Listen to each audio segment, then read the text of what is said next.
Welcome to our session titled, Is My Learning Environment Culturally Responsive? Bienvenidos. My name is Melissa Moran. I am a Spanish educator at Science Leadership Academy at Bieber in the School District of Philadelphia. Bienvenue. My name is Sharae. I'm a French educator at Parkway Center City Middle College in the School District of Philadelphia.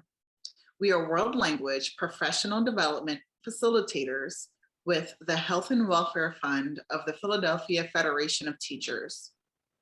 In this condensed version of a three-part series on culturally responsive teaching, we will peel back the layers of the foundational beliefs that impact teaching, learning, and academic achievement.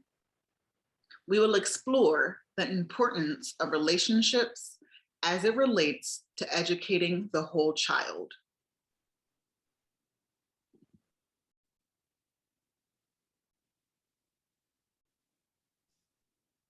History impacts our daily lives, our students' lives, and thus our classrooms. Students may exhibit psychological and emotional responses which have academic and social impacts. In this graphic, we have a few examples. The academic and social impacts are located within this sphere, and the correlated psychological and emotional responses are in the outer boxes. For example, a student who is a member of a marginalized social group may be fearful of confirming a stereotype.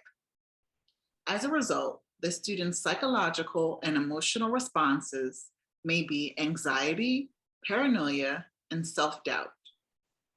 An unhealthy social emotional state negatively impacts a student's academic performance in the classroom.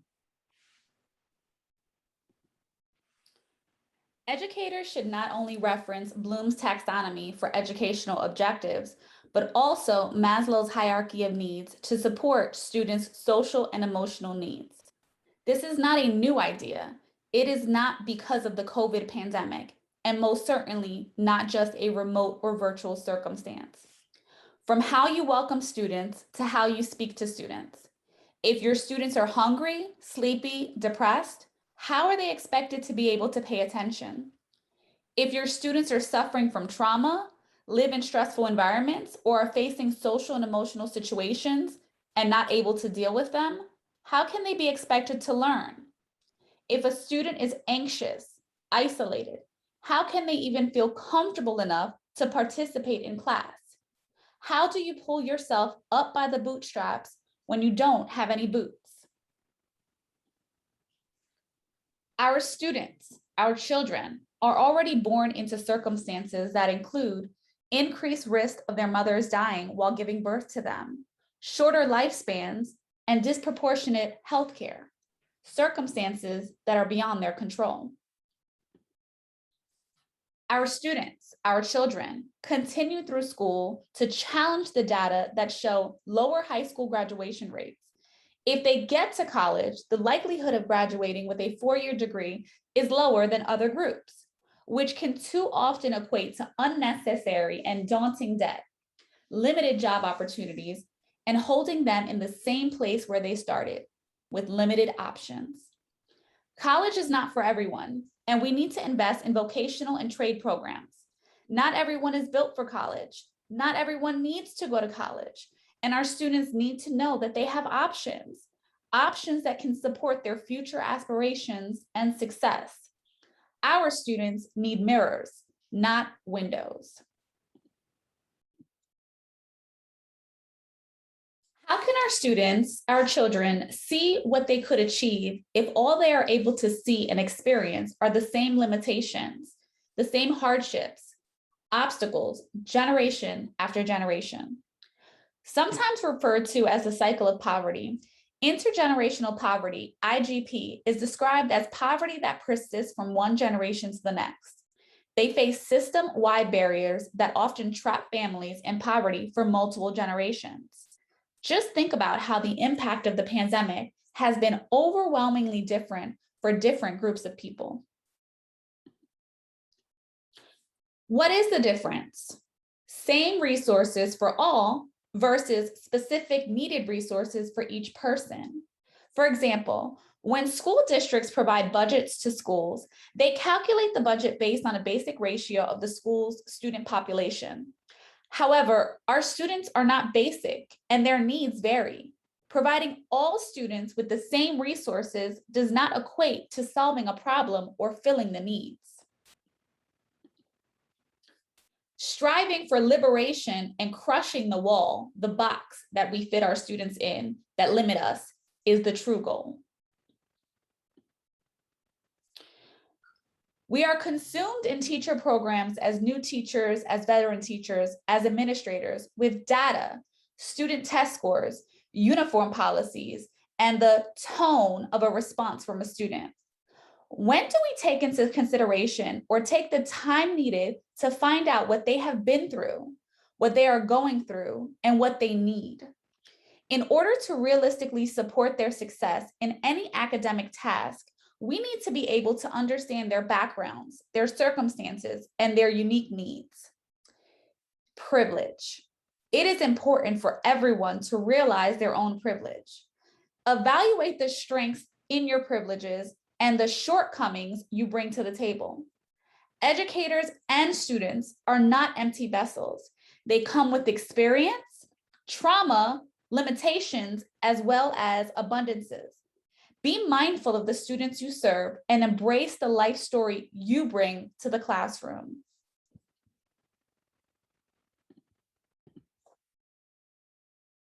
Intersectionality. Coined by legal scholar Kimberly Crenshaw in 1989, intersectionality is not a code word for diversity.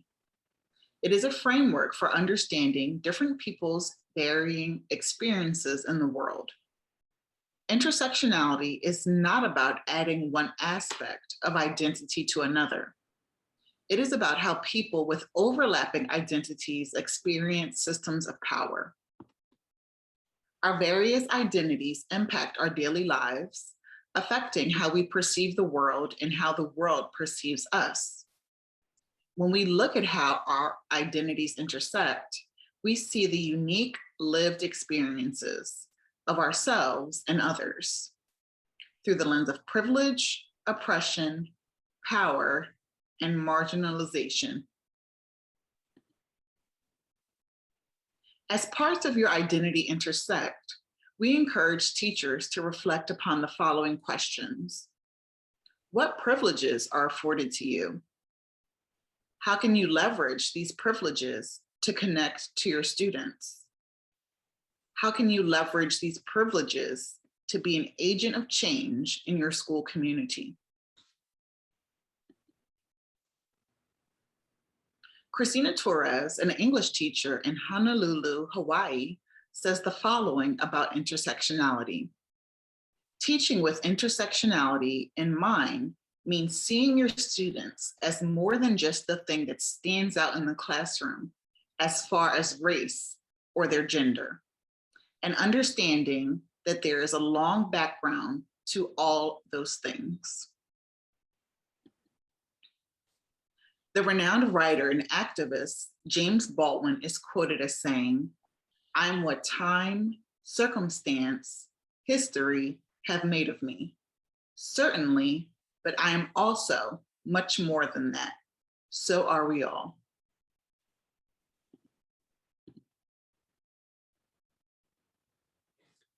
The 5 competencies of social and emotional learning, SEL instruction, include self-awareness, which is identifying that emotions and values are strengths and challenges. Self-management, working towards emotional and behavioral management for greater goal achievement. Social awareness, developing empathy and understanding of others. Relationship skills, building positive relationships and greater success in collaborative settings. And responsible decision-making, making ethical decisions. The culturally responsive social-emotional competency development model includes access to SEL instruction for all students in reference to learning experiences and skill development as a part of a tiered system of supports that runs alongside culturally proficiency SEL, the creation of learning experiences that are bias-free and respectful of all students. which runs alongside culturally responsive SEL, which refers to practices that actively draw upon and explicitly support students' diverse backgrounds, identities, strengths, and challenges as a strategy to deepen their learning. In order for greater success, all students need access, proficiency, responsiveness, and sustainability. The intersection of culture and SEL is an important one, since school settings are often meeting grounds for learners and educators from a rich and diverse range of cultures, languages, and behavioral norms. Given this, scholars across several disciplines are exploring how cultural responsiveness, or the practice of respecting and learning from a multitude of cultures, can influence how students develop SEL competencies. How do we do this successfully, respectfully, and authentically? Building a classroom community with the 5 R's: relationship, respect, rapport, relevance, and rigor. Rapport exists when there is a special connection between the teacher and the student that leads to an understanding based on concern and care for one another. Relationship. The implication is that there are times when the teacher may not like what a student is doing, but the teacher has the freedom to manage the behavior because of the trust that exists between them. Respect. The first criterion for respect is based on the teacher's ability to convey knowledge with understanding and sensitivity to the audience. Relevance and rigor. Teachers of color have a profound impact on the academic achievement of students of color. Teachers of color boost the academic performance of students of color, including improved reading and math test scores, improved graduation rates, and increases in aspirations to attend college. Students of color and white students report having positive perceptions of their teachers of color, including feeling cared for and academically challenged.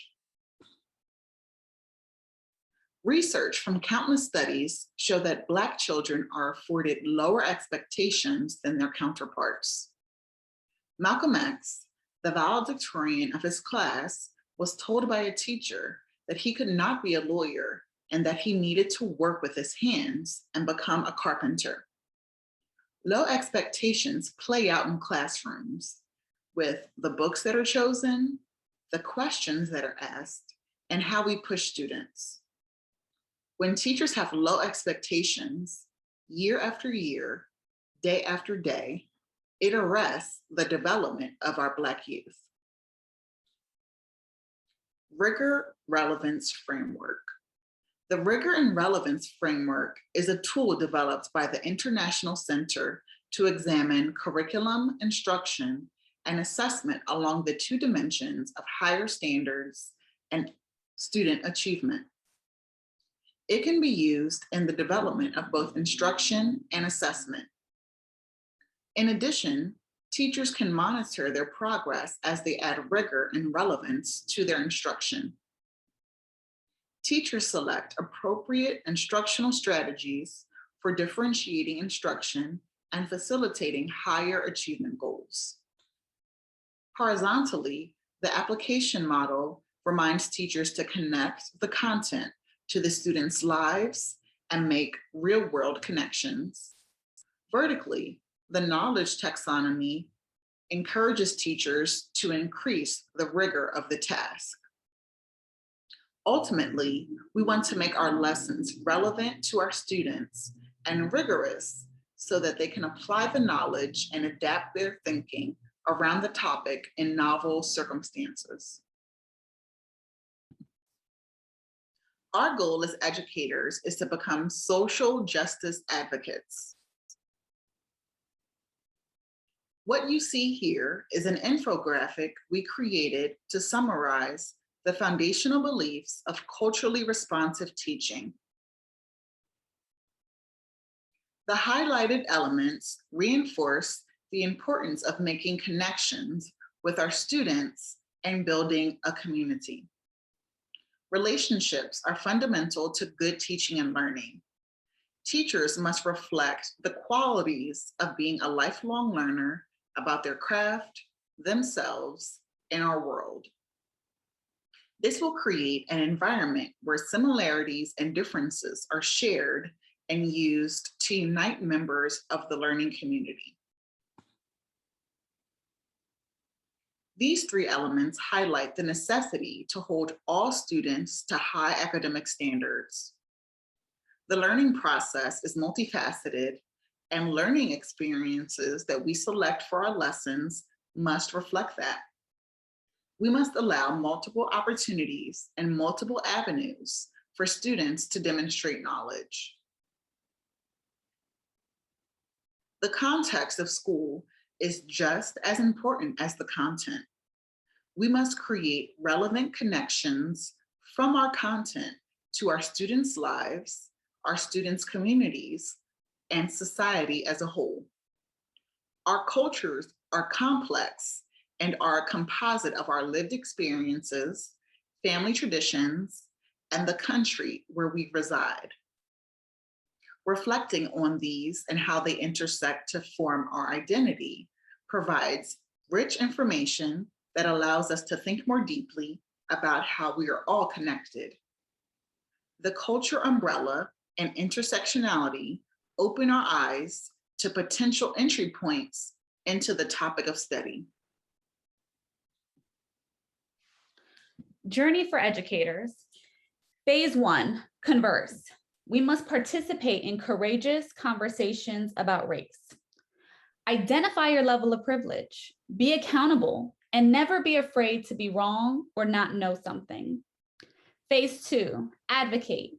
We must become advocates for constructive change. Be the change you want to see in the world. It goes beyond the classroom, beyond the school building, but can begin with the foundations of self. And phase 3, explore. We must appreciate the possibilities for change and strive to fulfill them. There isn't a one-size-fits-all approach to change. Acknowledge the past, be present in the now, and strive for liberation in the future.